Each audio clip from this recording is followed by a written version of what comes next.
ఎందుకు రామ్ నేనంటే నీకు అంత ఇష్టం? ఎందుకంటే నువ్వు నాన్నవి కదా. Watch our film Anaganaga, streaming now only on ETV Win.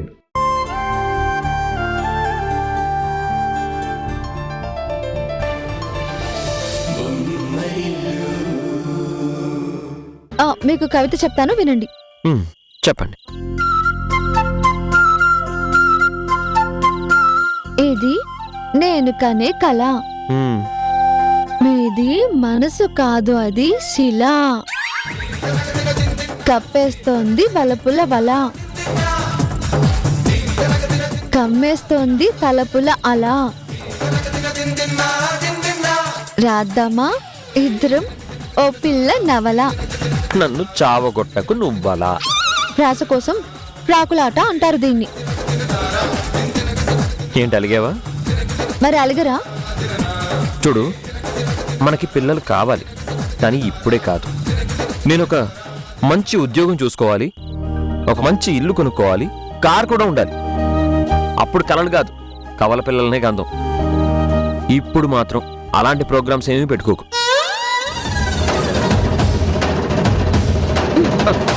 ఏమైంది? మీరే అన్నారు కదా, మీరు తూర్పు నేను పడమర. ఎందుకలా? మంచి ఉద్యోగం చూసుకోవాలి, ఇల్లు కారు కొనాలి, అప్పుడే కవలల్ని కనాలి అన్నారు కదా. కరెక్ట్. మరి పడుకోండి. Good night. కనీసం పక్కనైనా పడుకోవచ్చు కదా. ఇప్పుడెక్కడికి? మంచి నీళ్లు తేవడానికి. నిన్ను. హే ప్రభు హరే రామ కృష్ణ జగన్నాథ్ ప్రేమానంద్, ఏ క్యా హువా? ఎప్పుడు ఇలాగే చేస్తుంది.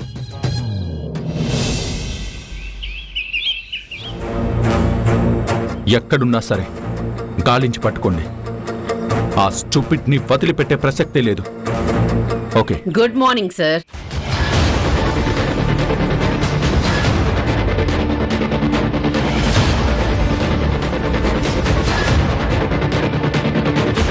ఎవరినో వదిలిపెట్టకుండా గాలించమని ఆదేశాలు జారీ చేస్తున్నారు. మా నిషా విషయంలో కూడా మీరు అదే శ్రద్ధ పాటించుంటే ఈ పాటికి మా నిషా దొరికేదేమో. We're on the job. ఎంతకాలం? అన్ని పనులు అనుకున్న వెంటనే జరగవేమో గాని ఇప్పుడు మా నిషా మాకు దూరం అవడానికి కారణం మీ కిరణే కాబట్టి కాస్త డిలే అవుతుందని మేము అనుకోవచ్చా? అనుకోవచ్చు. నాకెలాంటి అభ్యంతరం లేదు. కానీ నా తమ్ముడికి కండిషనల్ బెయిల్ ఇచ్చింది కోర్టు, నేను కాదు. ఆ విషయం మీకు కూడా తెలుసు పురుషోత్తం గారు. అంటే అరెస్ట్ చేయకుండా మీరు కాపాడొచ్చు అన్నమాట. వాణ్ణి అరెస్ట్ చేయాలా బయటుంచాలా అన్నది నిర్ణయించాల్సింది court.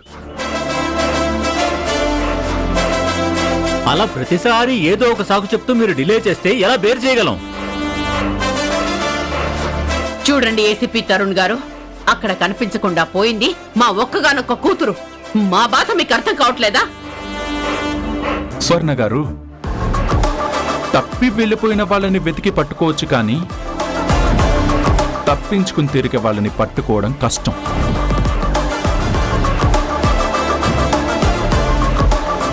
What do you mean? మా అమ్మాయి కావాలని తప్పించుకొని తిరుగుతోందా? మీరు అడిగారు, మా ఆన్సర్ మేమిచ్చాం. వచ్చిన పని అయిపోయిందిగా, వెళ్ళండి. మీరిలా డిలే చేస్తే మేము హయ్యర్ అథారిటీస్ ని కలవాల్సి ఉంటుంది. మా బ్యాక్గ్రౌండ్ ఏంటో మీకు తెలుసు కదా. తెలుసు. అంత పరపతి ప్రతిష్ట ఉన్నప్పుడు నా బాస్ని కలవడం కంటే మీ ఇన్ఫ్లుయెన్స్ ని ఉపయోగించి మీ అమ్మాయిని వెతికి పట్టుకోవడంలో ఉపయోగించుకోవచ్చు కదా.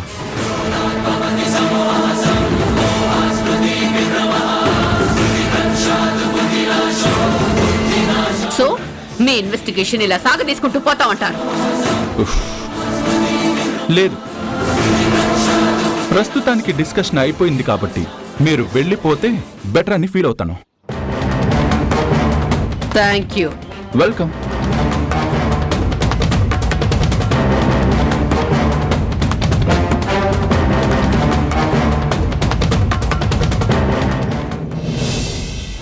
ఇప్పటిదాకా మీ తమ్ముడు కిరణ్ మాత్రమే మాకు శత్రువు.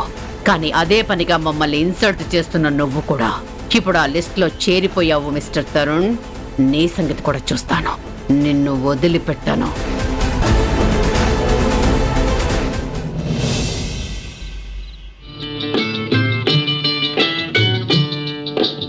ఆడుతూ పాడుతూ పని చేస్తుంటే అలుపు సొలుపేమున్నది, ఇద్దరమొకటై చేయి కలిపితే ఎదురేమున్నది, మనకు కొదవేమున్నది.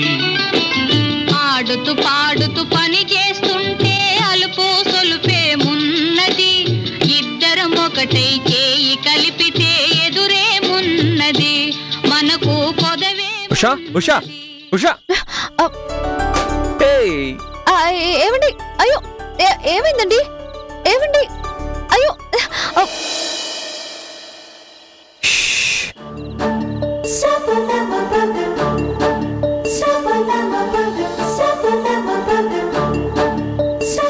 లైట్స్.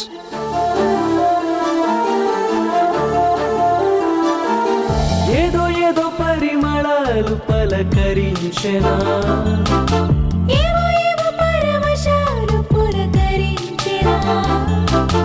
ఏదో ఏదో పరిమళాలు పలకరించెనా, ఏవో ఏవో పరవశాలు పులకరించెనా. మారుని యాగమో మన్మథయోగమో. ఏమైందండి? మీరేనా? నేనేనా? నా కళ్ళు నావేనా? నా కళ్ళని నేను నమ్మలేకపోతున్నానే. అదేంటి అలా అడిగావు? అంటే మనం ఇంట్లో నుంచి వచ్చినప్పటి నుంచి ఇంత ఆనందంగా ఉండడం ఇదే మొదటిసారి చూస్తున్నాను. అవును, నేను చాలా ఆనందంగా ఉన్నాను. ఇంత ఉత్సాహంగా ఎందుకున్నారో చెప్పండి, నేను వింటాను, విని సంతోషిస్తాను. ఇన్ని రోజులుగా నేను దేని గురించి పోరాడుతున్నాను, దేని గురించి బాధపడుతున్నాను, అది నేను సాధించాను. అంటే మీరు పేదరికాన్ని ప్రేమించడం, జీర్ణం చేసుకోవడం అలవాటు చేసుకున్నారా? కాదు, ఇక మన మధ్య నుంచి పేదరికం పరారు కాబోతుంది. నాకు ఉద్యోగం దొరికింది. అవునా? నిజమా? ఆ, ఇప్పుడు నేను మిమ్మల్ని బొంగరంలో తిప్పుతాను.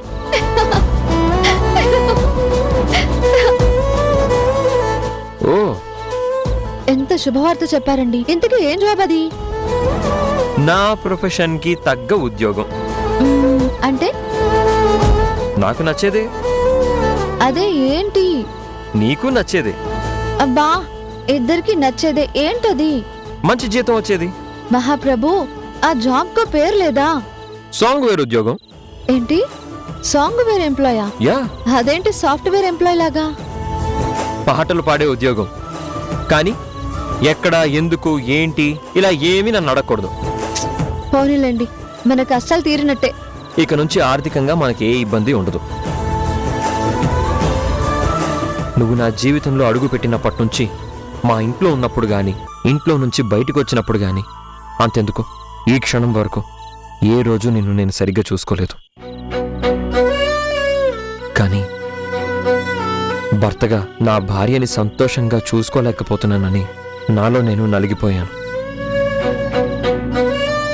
ఆ ఇంట్లో అందరితో కలిసి ఉన్నప్పుడు నేనేం ఖర్చు పెట్టినా అది నా తల్లిదండ్రుల సంపాదన అని గుర్తుకొచ్చేది. అందులో వాళ్ళ కష్టం కనబడేది. ఇప్పుడు నేను స్వయం కృషితో కష్టపడి తెచ్చుకున్న జాబ్ వల్ల నా కష్టార్జితం ఖర్చు పెడుతున్నాను. అప్పుడే జీతం కూడా ఇచ్చారా? అడ్వాన్స్ ఇచ్చారు. అందులో నీ కోసం గిఫ్ట్ తీసుకొచ్చాను. ఏంటండి అది?